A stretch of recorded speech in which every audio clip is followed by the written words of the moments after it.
제3장. 사랑하는 자들아, 내가 이제 이 둘째 편지를 너희에게 쓰노니 이 두 편지로 너희의 진실한 마음을 일깨워 생각나게 하여 곧 거룩한 선지자들이 예언한 말씀과 주 되신 구주께서 너희의 사도들로 말미암아 명하신 것을 기억하게 하려 하노라. 먼저 이것을 알지니 말세에 조롱하는 자들이 와서 자기의 정욕을 따라 행하며 조롱하여 이르되, 주께서 강림하신다는 약속이 어디 있느냐? 조상들이 잔 후로부터 만물이 처음 창조될 때와 같이 그냥 있다 하니, 이는 하늘이 옛적부터 있는 것과 땅이 물에서 나와 물로 성립된 것도 하나님의 말씀으로 된 것을 그들이 일부러 잊으려 함이로다. 이로 말미암아 그때의 세상은 물이 넘침으로 멸망하였으되, 이제 하늘과 땅은 그 동일한 말씀으로 불사르기 위하여 보호하신 바 되어 경건하지 아니한 사람들의 심판과 멸망의 날까지 보존하여 두신 것이니라. 사랑하는 자들아, 죽기는 하루가 천년 같고 천년이 하루 같다는 이 한 가지를 잊지 말라. 주의 약속은 어떤 이들이 더디다고 생각하는 것 같이 더딘 것이 아니라, 오직 주께서는 너희를 대하여 오래 참으사 아무도 멸망하지 아니하고 다 회개하기에 이르기를 원하시느니라. 그러나 주의 날이 도둑같이 오리니 그날에는 하늘이 큰 소리로 떠나가고 물질이 뜨거운 불에 풀어지고 땅과 그 중에 있는 모든 일이 드러나리로다.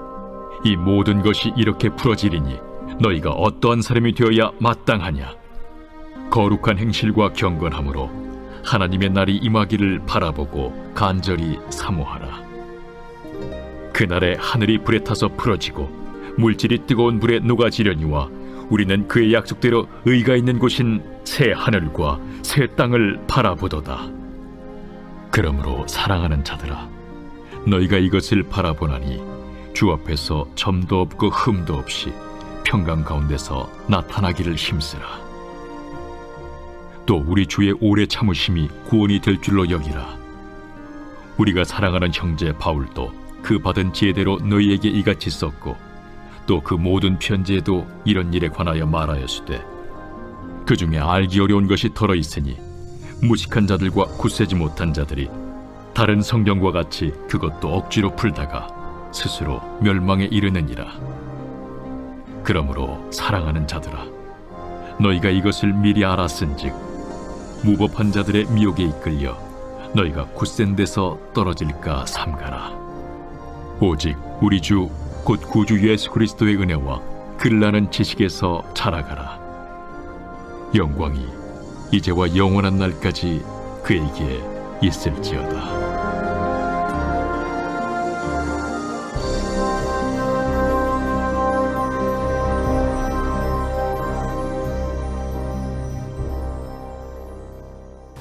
사도 베드로가 교회에게 편지하면서 성도들에게 마지막으로 당부하고 싶었던 가장 마음에 가득한 것을 고백한 편지의 내용이 어쩌면 베드로 후서 3장의 내용일 것입니다. 이제 곧 사도 베드로도 이 땅에서의 삶을 마감할 날이 얼마 남지 않았다는 것을 직감하고 있고, 또 그 가운데 많은 성도들이 또 슬픔 가운데 잠겨있는 상황이었을 겁니다. 그 가운데 사도 베드로가 교회의 공동체에게 편지하면서 어떤 소망을 일으키기를 원했을까요? 우리의 삶은 이 땅에서의 삶의 그 유한함이 끝이 아니다 라는 사실을 그 어느 때보다 강조하고 싶었을 겁니다.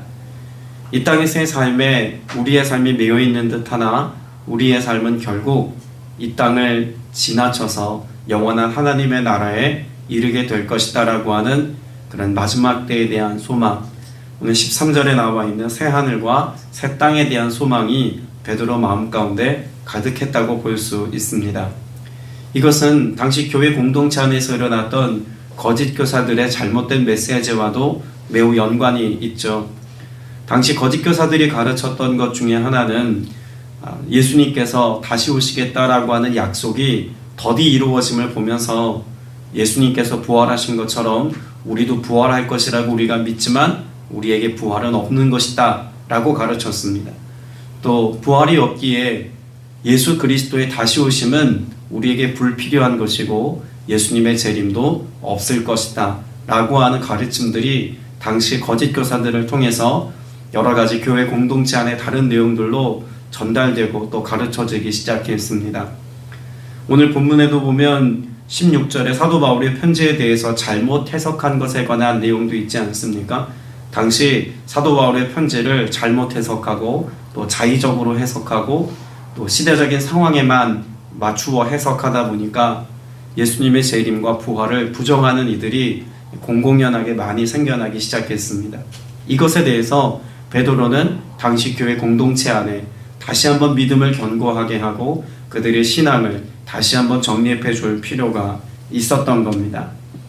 때문에 베드로는 먼저 3장에서 무엇을 지적하고 있냐면 왜 우리의 마음 가운데 이와 같은 의심, 예수님이 다시 오시지 않을지도 모르겠다는 의심이나 혹은 우리의 삶에 예수 그리스도께서 약속하신 부활의 영광스러움이 내게는 일어나지 않을 일처럼 여기게 되었을까라고 하는 것을 생각하면서 1절과 2절에 중요한 단어를 설명합니다. 3장 1절에 보면 여러분의 순수한 마음을 일깨우려고 합니다 라고 말합니다.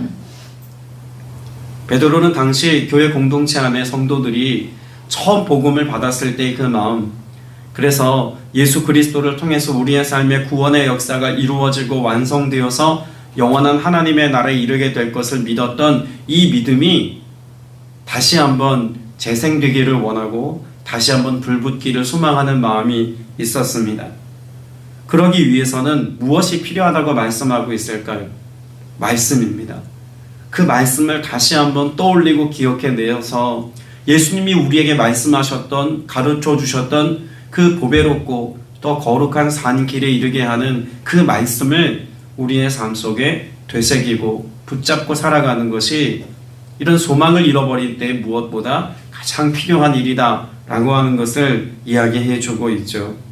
그리고 2절에 보면 그렇게 해서 거룩한 예언자들이 이미 예언한 말씀과 라고 말합니다. 여기 순수한 마음 혹은 거룩이라고 하는 이 단어들은 모두가 다 일관된 한 가지 사실을 우리에게 보여주고 있습니다. 우리의 마음이 깨끗해지고 또 거룩해지고 순전하고 순수한 마음이 되었을 때 비로소 하나님과 나 사이를 가로막고 있는 무언가가 명확하게 보일 수 있다는 것을 전제하고 있습니다. 당시 초대교회 공동체 상황을 생각해 보면 하나님께서 예수 그리스도를 통한 구원을 우리에게 말씀하셨습니다. 그리고 예수님의 부활 사건을 통해서 이것이 반드시 성취되어지는 하나님의 언약, 하나님의 약속인 것을 말씀하셨죠. 그리고 성도들은 이것을 믿는 믿음 안에서의 삶을 살았습니다. 어떻게 하기까지 믿음으로의 삶을 살았습니까? 박해받아도 여러 가지 환난이 있어도 이들은 이 순전한 믿음을 지키는 일에 있어서는 그 어떤 것과도 타협하지 않았습니다. 그런데 그런 예수 그리스도의 복음을 가르쳤던 진리의 말씀과 또 그들의 믿음 사이에 무엇이 끼어들었습니까? 거짓 교사들의 잘못된 교훈이 끼어들기 시작하면서 하나님과 곧 예수 그리스도를 통한 구원의 은혜 안에서 하나님이 베푸신 그 사랑의 역사와 성도들 사이의 관계가 깨어지기 시작했다는 것입니다. 그래서 어떤 이들은 육체의 무용함을 생각해서 육체는 어쩔 수 없으니 죄 짓는 건 당연해 라고 여기면서 쾌락주의로 또 육체의 그런 무용함을 이야기하면서 부활은 없노라고 이야기하는 어떤 사람들의 가르침처럼 그렇게 거짓 교사들에게 끌려가는 성도들이 일어나기 시작했다는 것입니다. 거룩이라고 하는 단어를 보면 이런 의미가 있습니다. 태양에 비추어 보다. 태양에 비추어 본다는 것은 무엇을 의미할까요? 토기장이들이 고대사회에 그릇을 만들고 나면 이것을 태양에 비추어 보았습니다. 뭐가 보일까요? 금이 간 게 보인다고 합니다. 그러니까 거룩한 것은 하나님 앞에 우리의 삶이 온전해진 어떤 상태이기만 한 것이 아니라 내 마음 가운데 일어난 그 균열, 그 갈라짐, 그 깨어짐, 이것이 무엇인지를 늘 살피는 것이 거룩이라는 것입니다. 베드로는 지금 무엇을 통해서 우리의 삶을 그렇게 들여다보고 점검해야 한다고 말씀하고 있는 것입니까? 하나님의 말씀입니다. 예수 그리스도께서 주신 언약입니다. 예수님이 무엇을 말씀하셨습니까? 예수님께서는 반드시 다시 오시겠다고 약속하셨습니다. 그것이 더디 이루어진다고 할지라도 우리의 시간표와 다르게 주님이 다시 오신다 할지라도 주님은 반드시 오신다라고 하는 사실을 약속하셨으니 그것을 믿는 믿음 안에서의 삶을 살아야 한다고 베드로는 말씀해 주고 있는 것이죠. 그런데 실상 사람들이 이것을 믿지 못할 만한 상황이었습니다. 왜 그럴까요? 예수님이 오신다고 말씀하신 그때가 그야말로 속히 임할 거라고 생각했습니다. 그런데 시간이 계속 지나서 예수님의 오심이 더디 이루어졌죠. 그래서 그런 예수님의 다시 오심은 우리의 때 이루어지지 않을 뿐더러 애초에 일어날 사건이 아니었다고 이야기하는 것들이 많았습니다. 이것에 대해서 베드로가 들고 나온 메시지가 있습니다. 베드로는 교회 성도들에게 편지하면서 심판이 이 땅에 존재하지 않았다고 가르치는 이 가르침 자체가 잘못된 것이라고 이야기합니다. 그 근거를 어디서 찾습니까? 노아 홍수 사건에서 찾습니다. 그래서 5절 6절에 보면 노아 홍수 사건에 대해서 말하지 않습니까?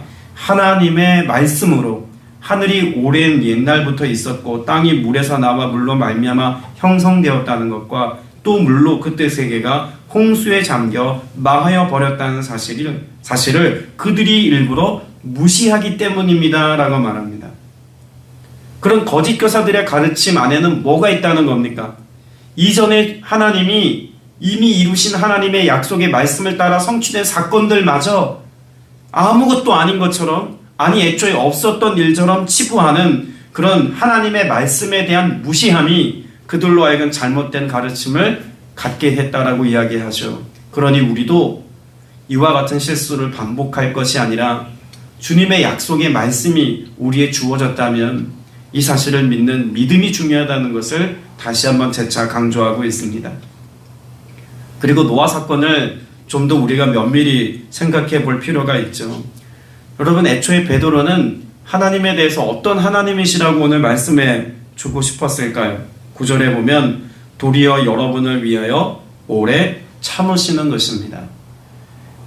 예수님의 더디 오심을 약속을 지키지 않는 것으로 설명하는 것이 아니라 하나님이 오래 참으시는 하나님이시기에 이 땅 가운데 있는 많은 영혼들이 구원받기까지 하나님은 기다리시고 오래 참으신다는 사실을 지금 베드로는 설명하고 있습니다. 노아 방주 사건과도 매우 연관이 있죠. 하나님의 심판은 있었습니다. 하나님께서 이 땅에 사람들이 죄악이 관영하고 육체로 전락하여 살아가는 모습을 하나님이 마음에 후회하셨다고까지 성경에 말씀합니다. 그리고 이 땅을 심판하시죠. 하나님이 이 땅에 물로 심판할 것을 처음 약속받았던 사람은 누구일까요? 에녹입니다. 에녹의 아들의 이름이 무엇이죠? 에녹의 자녀의 이름, 가장 성경에서 오래 산 사람, 무드셀라죠. 무드셀라라고 하는 이름의 뜻이 무엇입니까? 아들을 낳으면 세상이 멸망한다, 이런 뜻입니다. 아들이 죽으면 세상은 심판당한다, 멸망당한다, 이런 뜻입니다.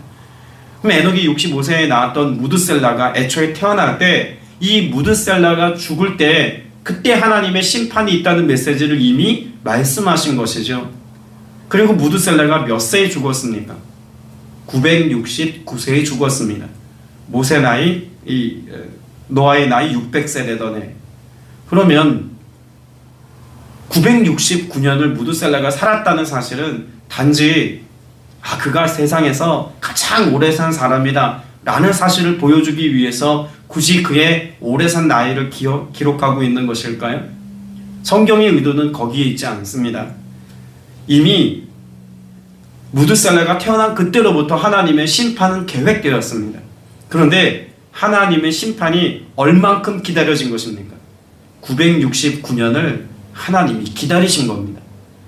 그렇게 오랜 기다림 속에 하나님의 때에 이 땅이 심판받고 이 땅의 모든 죄악된 것들을 하나님이 다 쓸어내셨고 노아의 방주를 통해서 하나님의 구원 역사를 이루지 않았습니까?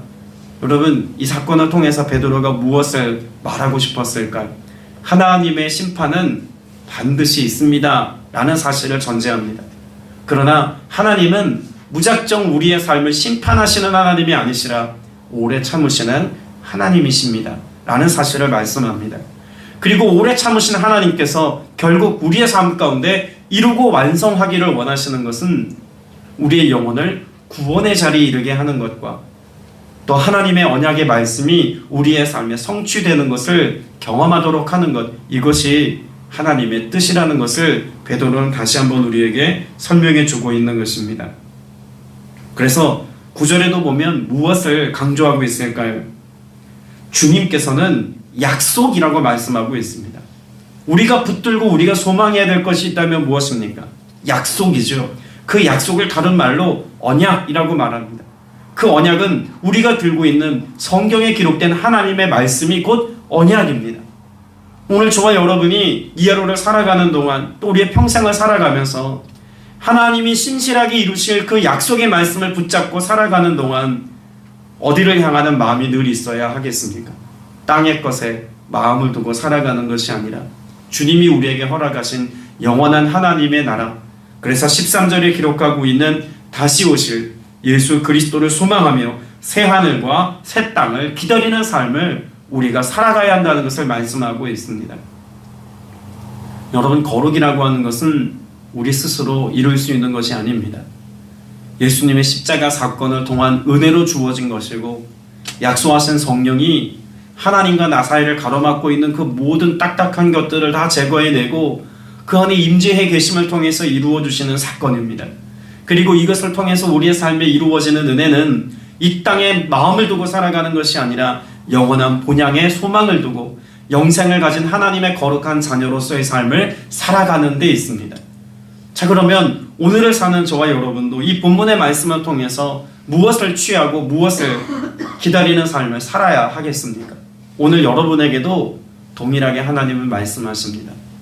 혹여 우리가 경건의 삶을 살지 못하여서 하나님과 나 사이에 가로막고 있는 그 무언가가 있음에도 불구하고 하나님의 심판이 없다는 이유로 뭔가 우리 일상을 살아가는 그 삶의 문제가 별반 큰 환난이나 어려움이 없다는 이유로 하나님과 나 사이에 가로막고 있는 그 무언가를 해결하는 일에 성실하지 못했다면 오늘 여러분 그 하나님과 나 사이를 가로막고 있는 이것이 해결되어지기까지 믿음으로 깨어 기도하시고 또 이 은혜를 회복하기까지 주의 도우심을 구할 수 있는 저와 여러분 되시길 축복합니다. 오래 참으시는 하나님 앞에 우리가 오늘 나아가야 할 삶의 태도는 하나님의 은혜가 오늘 내게 임하여져서 나와 함께 하심의 은혜가 퇴색되지 않는 것입니다. 바라기는 오래 참으시는 하나님이시지만 반드시 심판하시는 심판의 주인 것을 우리가 깨닫고 알아서 오늘 이 하루를 거룩하고 순결한 신부의 삶을 살기까지 성령의 인도하심을 따라 사는 여러분 되시길 축복합니다. 말씀을 맺습니다.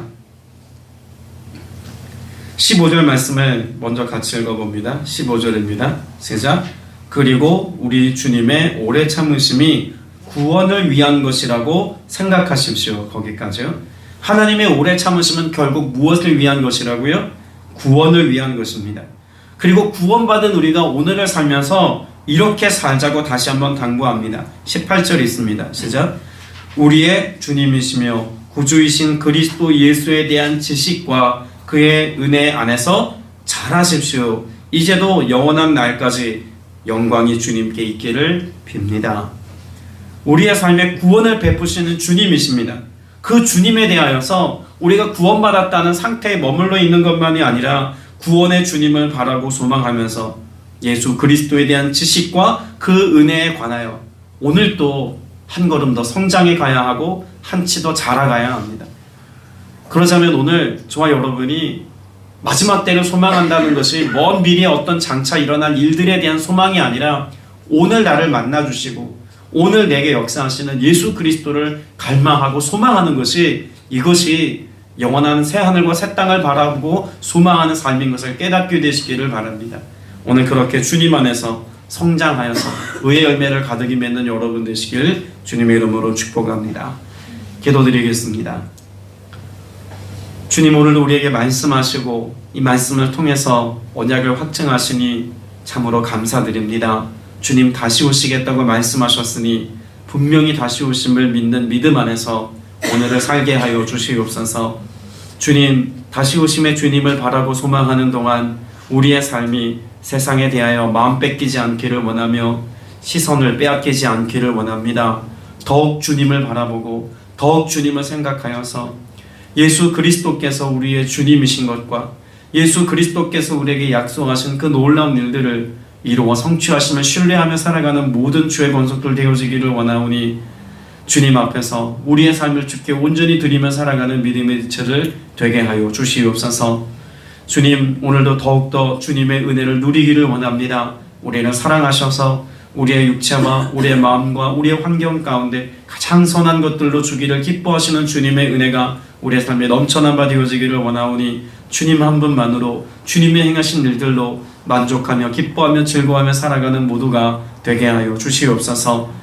귀한 예물 구별하여 드리는 지체에 있습니다. 감사함으로 드린 예물이오니 예배하는 삶을 살아가는 동안 인생의 길을 걷는 동안 늘 주님의 공급하심과 돌봄이 끊이지 아니하도록 주님 역사하시고 내베풀어 주옵소서. 우리의 삶에 응답하시고 내베푸신 주께 감사드리옵고 살아계신 예수 그리스도 이름으로 간절히 기도드렸사옵나이다. 아멘.